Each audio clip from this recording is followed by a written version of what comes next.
Selamat pagi Bapak Ibu yang diberkati oleh Tuhan. Ialah supaya kita tetap setia dan Saudara percaya yang kasih, kepadanya. kita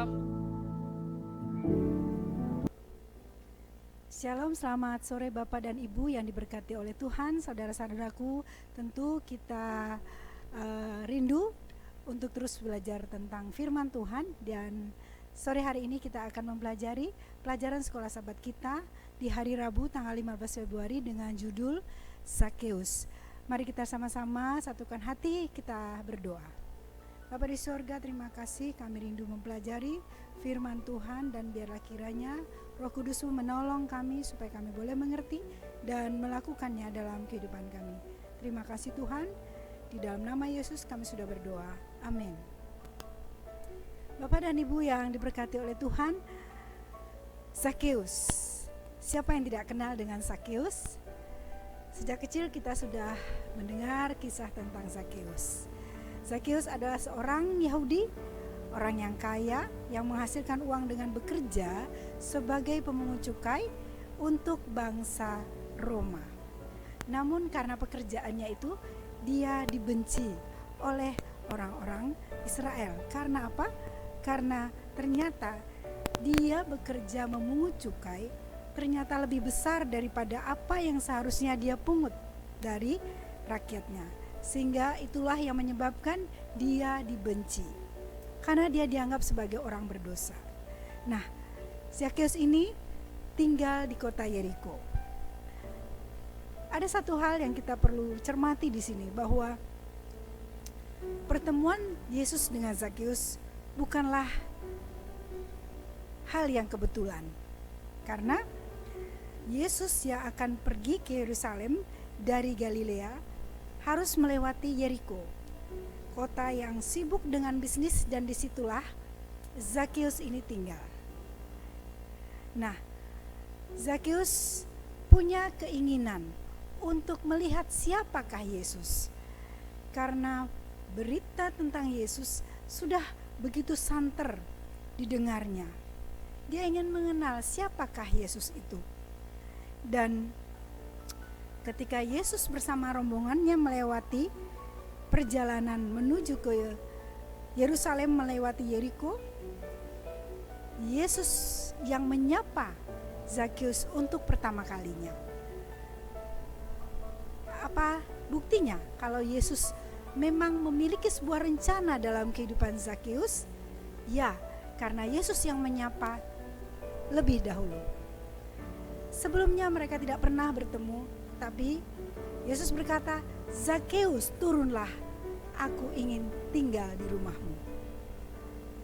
Saudaraku, kita akan melihat bagaimana kisah Zakeus jika dibandingkan dengan kisah orang muda yang kaya yang kita sudah pelajari kemarin di hari Selasa.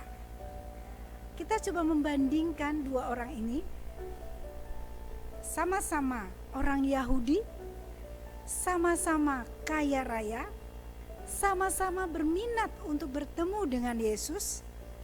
Tetapi di akhir pertemuan itu kita melihat ada hal yang berbeda, sikap yang berbeda yang diambil oleh Zakeus dan yang diambil oleh orang muda yang kaya. Hal apakah yang berbeda? Yaitu mengenai harta yang mereka miliki. Pertemuan dengan Yesus bagi orang muda yang kaya ternyata menimbulkan kesedihan hatinya. Sebab dikatakan dia harus menjual kekayaannya untuk memperoleh hidup yang kekal. Lalu bagaimana dengan Zakeus? Pertemuan dengan Yesus membuat Zakeus mengambil sebuah keputusan, "Aku akan memberi setengah dari kekayaanku untuk orang miskin." Saudara-saudara yang diberkati oleh Tuhan, dua orang yang bertemu dengan Yesus, tetapi dua orang ini ternyata mengambil sikap yang berbeda. Orang muda yang kaya tidak bisa mengambil keputusan untuk berbuat apapun terhadap hartanya yang dikatakan harus dijual untuk mendapat hidup yang kekal. Dia berbalik arah dan meninggalkan Yesus dengan wajah yang tertunduk sedih. Sementara bagaimana dengan Zakheus? Dia katakan kepada Yesus, "Aku akan memberikan separuh dari hartaku untuk orang miskin." Apa yang dapat kita pelajari dari dua perbandingan ini? Ya, yang kita dapat pelajari adalah tentang keputusan mereka. Keputusan orang muda yang kaya, dia tidak mengambil tindakan apa-apa.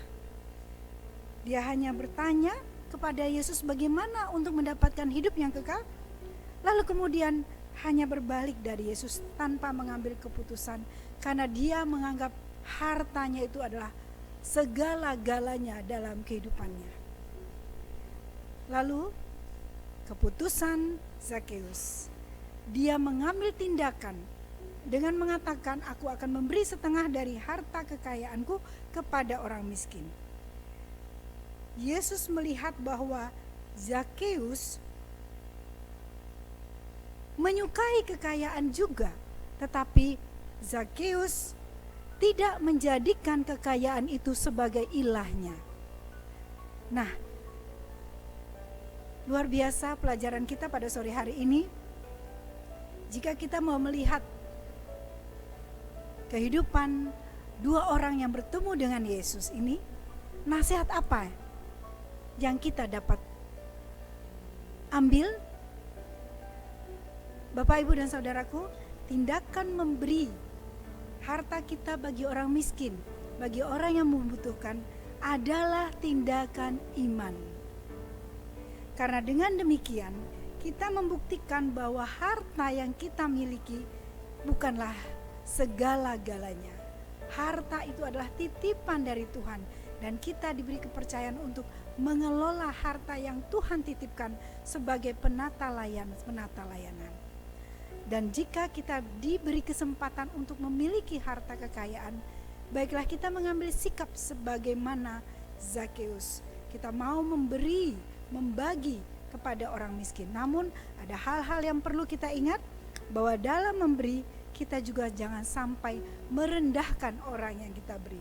Dan alangkah lebih baik ketika kita memberi, biarlah pemberian kita itu boleh menjadi sebuah cara untuk dia mencari rezeki atau mencari nafkah. Seperti dikatakan orang, lebih baik kita memberi pancingnya daripada kita memberi umpannya. Biarlah kebenaran firman Tuhan pada sore hari ini boleh menjadi berkat buat kita dalam mengambil keputusan bagaimana kita mempergunakan harta kekayaan yang telah Tuhan percayakan. Tuhan Yesus memberkati.